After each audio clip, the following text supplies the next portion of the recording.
আরাফার ময়দানে পৃথিবীর সব হাজিরা গিয়া আল্লাহর কাছে হাজিরা জানায়, ঠিক কিনা বলেন? মিনা মুজদালিফা যায়, সাফা মারওয়া যায়, ঠিক কিনা বলেন? ওখানে গিয়ে সাই করেন। যে সাফা এবং মারওয়ার মধ্যে ইসলামের সেই বিশাল ইতিহাস আল্লাহ রাব্বুল আলামিন স্মৃতি রেখে দিয়েছে, সুবহানাল্লাহ বলেন। আপনারা জানেন যে সাফা এবং মারওয়া এটি দুটি পাহাড়। এই দুটি কি? দুই পাহাড়ের পাদদেশের এমন এক ইসলামের ঘটনা, ইতিহাস রচনা হয়েছে, যেটাকে স্মরণ করার জন্য কিয়ামত পর্যন্ত যত হাজিরা মক্কা মদিনায় যাবে ওনাদের এই কাজ করা তাদের জন্য ওয়াজিব করে দিয়েছেন। বলেন আল্লাহু আকবার। বাবা ইব্রাহিম আলাইহিস সালাতু ওয়াস সালাম ৮৬ বছর বয়স যখন তার এসে গেল, মানুষটা বৃদ্ধ বুড়া হয়ে গেলেন। ইব্রাহিম খলিলুল্লাহ আলাইহিস সালাতু ওয়াস সালাম এই বৃদ্ধ বয়সে ৮৬ বছর বয়সে তখনও তিনি সন্তান, কোনো সন্তান তার নাই। আল্লাহর কাছে দোয়া করলেন, রব্বি হাবলি মিনাস সলিহিন। মালিক প্রভু আমার আল্লাহ পরওয়ারদিগার, রব্বি হাবলি মিনাস সলিহিন, আমাকে আপনি একটা নেককার সৎ পুত্র সন্তান দান করুন। কন্যা, সুবহানাল্লাহ। যার সন্তান নাই তার মনে কষ্ট আছে না? একটা সন্তান দে রে মালিক, একটা সন্তান দে, মরণকালে যে আমার পাশে কোরআন পড়িবে, সুবহানাল্লাহ বলেন। একটা সন্তান দে রে মালিক, একটা সন্তান দে, ওই কবরের পাশে যিনি একবার দোয়া করিবে, সুবহানাল্লাহ। কিন্তু আমাদের চিন্তা হলো ভিন্ন। আমরা সন্তান চাই বংশে জাতি দেওয়ার জন্য, কিসের জন্য? এই বাড়ি গাড়ি দালান কোঠা কে খাবে, কে দেখবে, এই জন্য সন্তান চাই। কিন্তু সন্তান চাইতে হবে কিভাবে?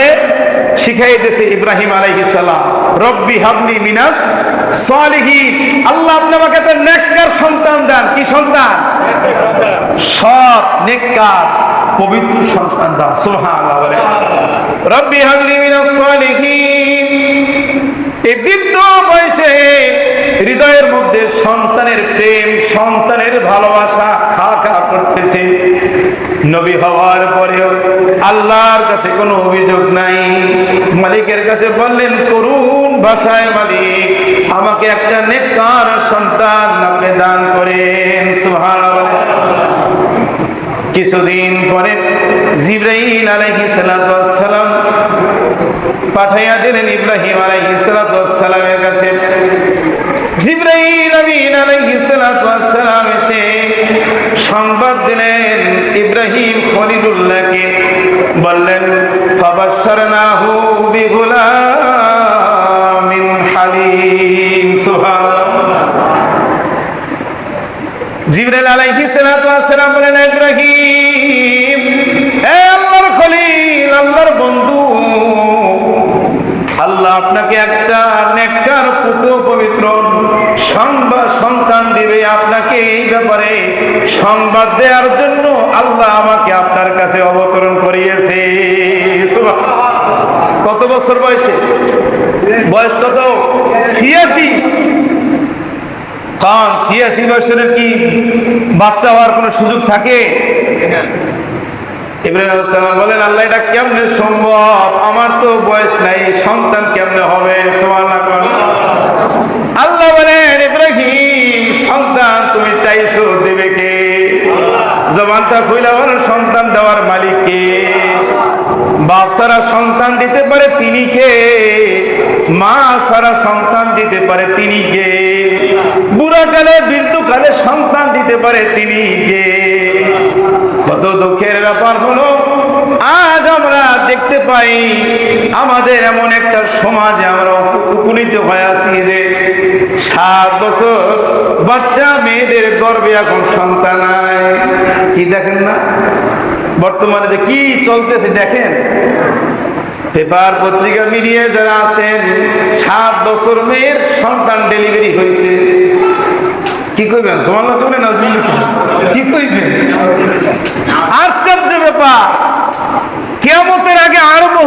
দেখবেন, একটু অপেক্ষা করেন, বহুত কিছু দেখার। 11 বছর মেয়ে পেটে সন্তান, এরপরে এই দেশের আইন কি 18 না হইলে বিয়ে দেওয়া যাইতো না। 18 না হইলে কি করা যাবে না? এখনো সে অপ্রাপ্ত নাবালেগ, দেশের আইন, কিন্তু আল্লাহর আইনে বহুত আগে হয়ে গেছে। আর দেশের আইন মানতে গিয়া আজকে সমাজের মধ্যে জেনা কমছে না বাড়ছে? কথা বলে না এবার, জেনা বাড়ছে না কমছে? দর্শন কমছে না বাড়ছে? ওরে ভাই, কি হারে বাড়ছে মানে কল্পনা করা যায় না। যেখানে তাকাই, যেখানে যাই, সেখানে ঢুকলি পেপার মিডিয়ার মধ্যে দর্শন দর্শন, জেনা জেনা, ঠিক কিনা বলেন? আল্লাহ হেদায়েত দান করবেন, আমিন। আল্লাহ বলে, ইব্রাহিম সন্তান দিবে কে?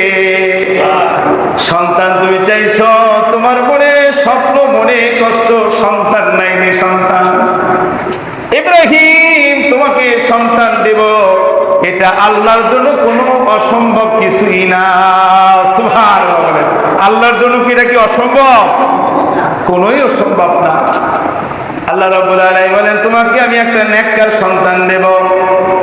হাজরা আলাইহিস সালাতু ওয়াস সালাম ইব্রাহিমের দ্বিতীয় স্ত্রী, প্রথম স্ত্রীর নাম হলো সারা। এই সারার বয়স যখন 90 বছর হয়ে গেছে, 90 বছর কালে সারার গর্ভে আল্লাহ পাক সন্তান দিয়েছে। সুবহানাল্লাহ বলেন। এতদিন ইব্রাহিমের দ্বিতীয় স্ত্রী করণের আগ পর্যন্ত এই সারা ছিল বন্দা, সন্তান হয় না। এই সারা ইব্রাহিমকে আবার দ্বিতীয় বিয়ে করার জন্য অনুমতি দিলেন যে আপনি বিয়ে করেন। হাজরা আলাইহিস সালামকে বিয়ে করলেন। 120 বছর বয়স যখন ইব্রাহিম আলাইহিস সালামের, তার দ্বিতীয় সন্তান সারার গর্ভে আসে, নাম তার হযরত ইসহাক। সুবহানাল্লাহ। ইব্রাহিম আলাইহিস সালাম নবী, আল্লাহ তাকে তার সন্তান চাইছে, আল্লাহর কাছে নেককার, তাকে 2টা পুত্র সন্তান দান করছে, 2টাই নবী। সুবহানাল্লাহ।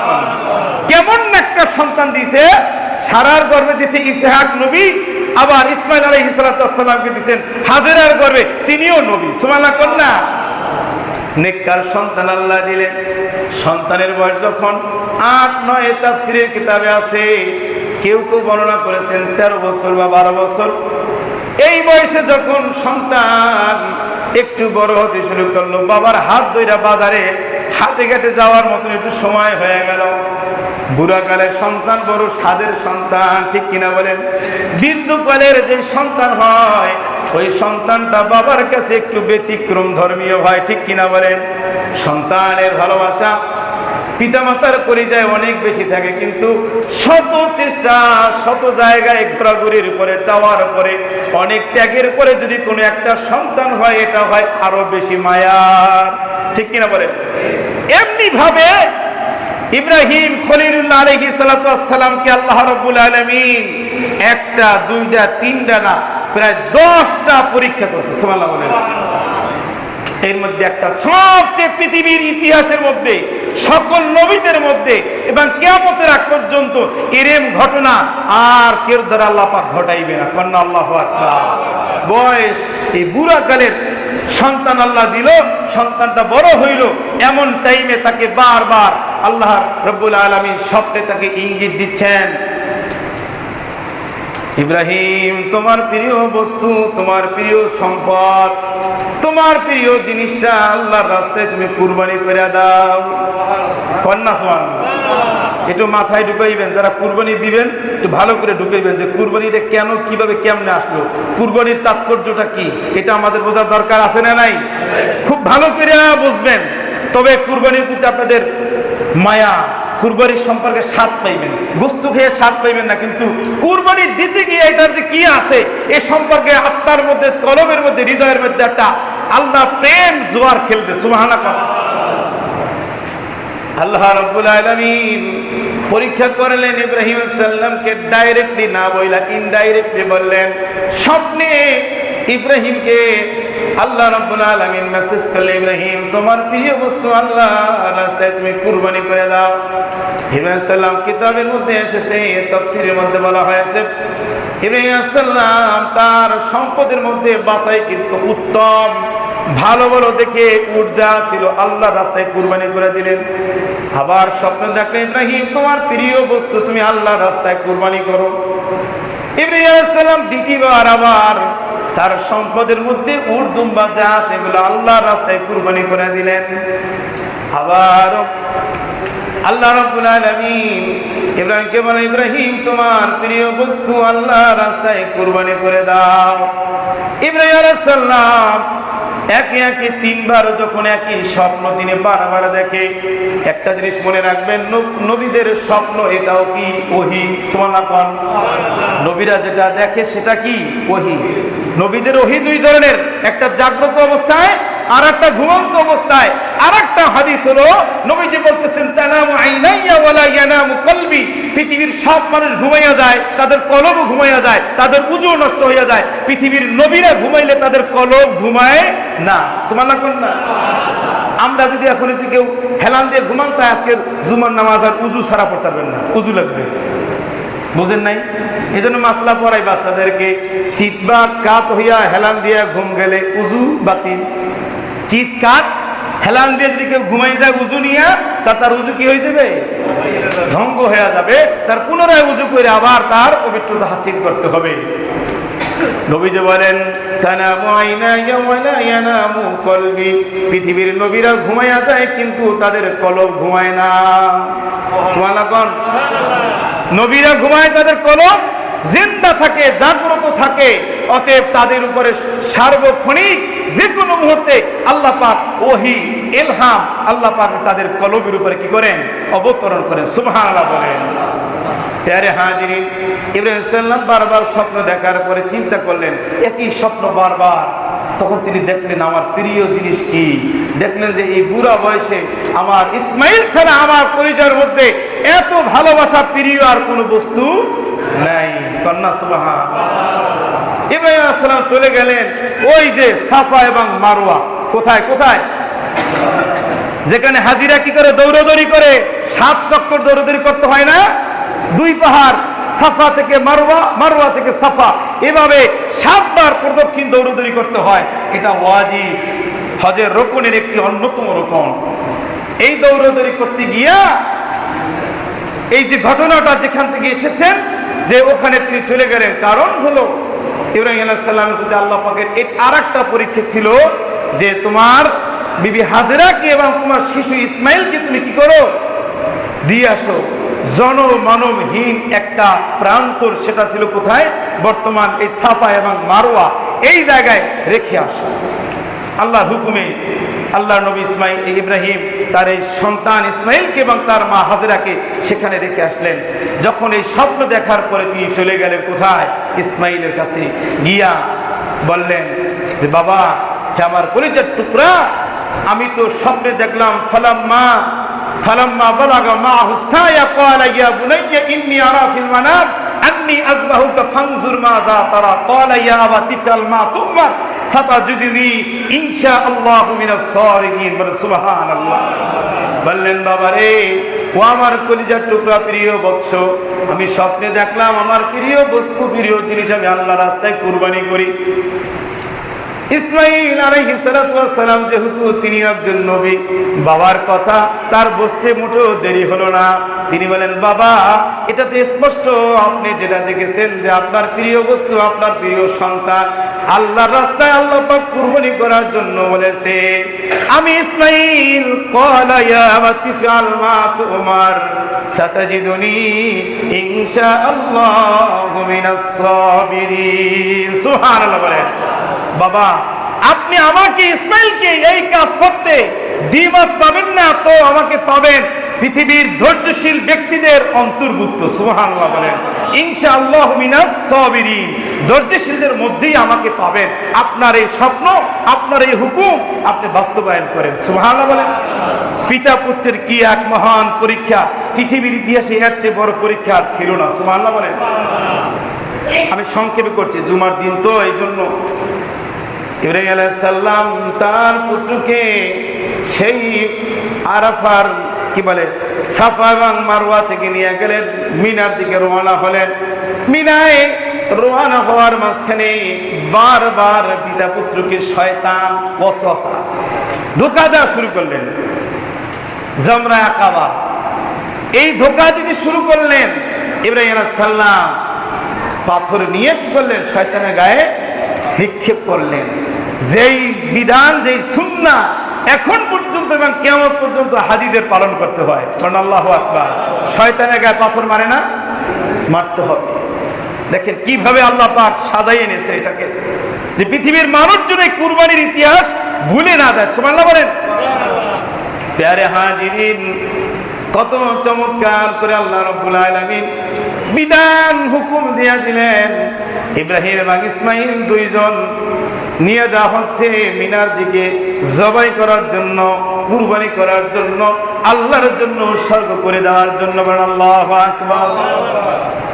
জবাই করার সময় ইসমাইল কয়েকটা কথা বললেন, বাবা আপনি যখন আমাকে জবাই করবেন তখন আমাকে চিৎ করে শোয়া জবা করবেন না, আমাকে উপর করে শোয়া জবা করবেন।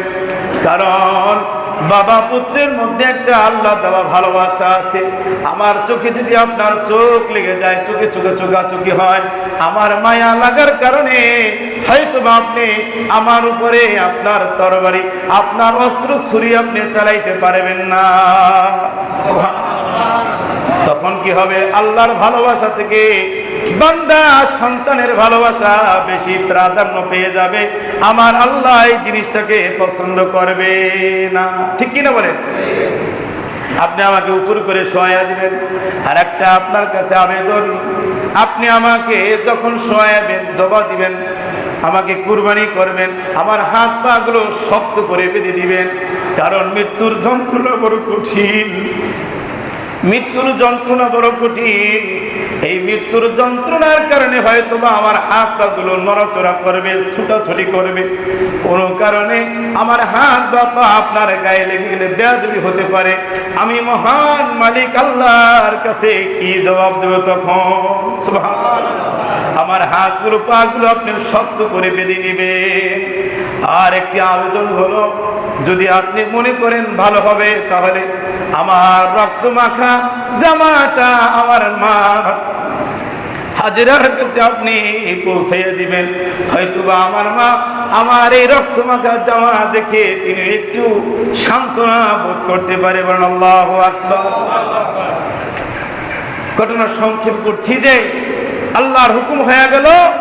ইব্রাহিম আলাইহিস সালাম সন্তানের গলার উপরে ছুরি ধরে তিনি জবাই শুরু করে দিলেন। বিসমিল্লাহি আল্লাহু আকবার। বলেন আল্লাহু আকবার।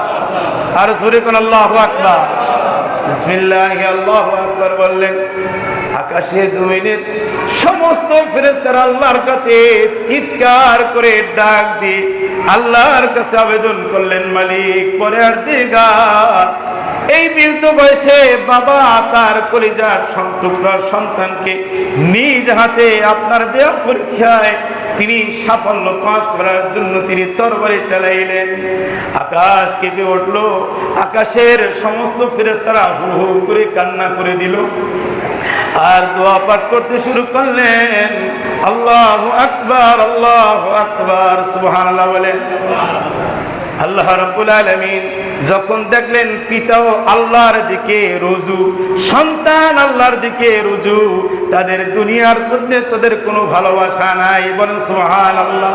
সাথে সাথে আল্লাহ রাব্বুল আলামিন জিবরাইলকে ডাক দিয়ে বলে, জিবরাইল, আমার যা দেখার তা দেখা হয়ে গেল। জিবরাইল, সাথে সাথে জান্নাত থেকে একটা দুম্বা ইসমাইলের স্থানে শোয়াইয়া তরবারির নিচে তুমি বসাইয়া দাও। একটু জোরে বলে আল্লাহু আকবার। ভাইরা আমার, জান্নাত থেকে দুম্বা এনে তরবারির নিচে দেওয়া হলো, চক্ষু খুলে দেখা হলো কুরবানি হয়ে গেছে। সুবহানাল্লাহ বলেন। ইসমাইল পাশে বসা, তরবারির নিচে দুম্বা পরে জবাই হয়ে গেল, কুরবানি হয়ে গেল। কি হলো, কেমনে হলো, কেমনে হলো? বলে সুবহানাল্লাহ। ডাক দিয়ে আকাশ থেকে বলা হলো, ইসমাইল, ইব্রাহিম, আমার পরীক্ষায় তোমরা সাফল্য হয়েছো। কুরবানি কুরবানি আসলে কিছু না, কুরবানি হলো এই আত্মার মনের একটা আল্লাহর পরীক্ষা। সুবহানাল্লাহ বলেন। আল্লাহ বলেন লা ইয়ানালুল্লাহা লুহুমুহা ওয়ালাকিন ইয়ানালুহুত তাকওয়া মিনকুম। সুবহানাল্লাহ বলেন।